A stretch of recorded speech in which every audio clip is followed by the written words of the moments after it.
یہ جو ایک لفظ ہے عبادت، اب میں اس کا تھوڑا سا تجزیہ کرنا چاہتا ہوں. عبادت کسے کہتے ہیں؟ عبادت کا لفظ بنا عبد سے.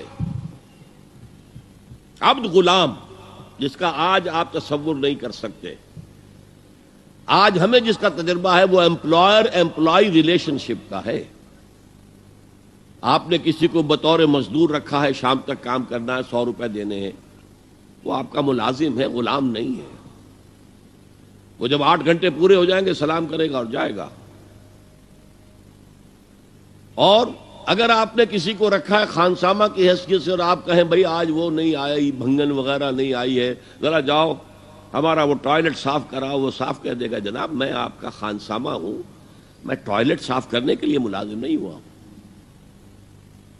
تو لمیٹڈ ٹائم اور فرائض بھی لمیٹڈ، یہ امپلائر امپلائی کے ہیں.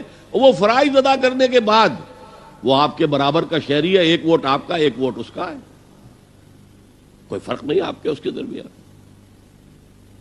غلام جو ہوتا تھا عبد، وہ آقا کا مملوک ہوتا تھا، ملکیت.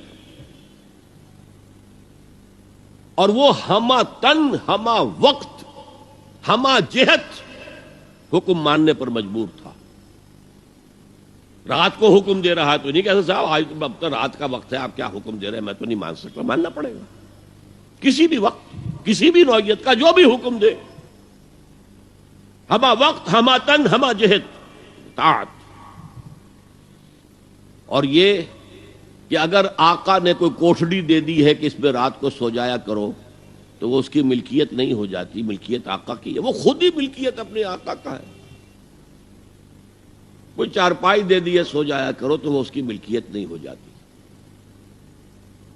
تم بھی اپنے آپ کو کسی شے کا مالک نہ سمجھو. للہ ما فی السماوات و ما فی الارض، آسمانوں میں اور جو کچھ ہے زمین میں وہ اللہ کی ملکیت ہے. تو یہ عبدیت،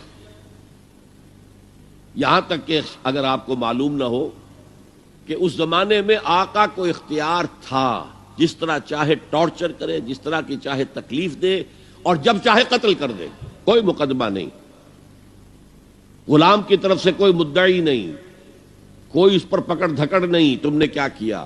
بالکل جیسے آپ کی بکری تھی، آپ نے ذبح کی اور گوشت پکا کے کھا لیا. کوئی آپ سے پوچھ سکتا ہے بھئی میری ملکیت تھی بکری، میں نے اس کو ذبح کیا، گوشت کھایا، تم کون ہوتے ہو پوچھنے والے؟ اسی طرح اگر وہ آقا جو ہے وہ غلام کو قتل کر دیتا تھا تو اس پر کوئی پوچھ گچھ نہیں تھی، کوئی باس پوچھ نہیں تھی.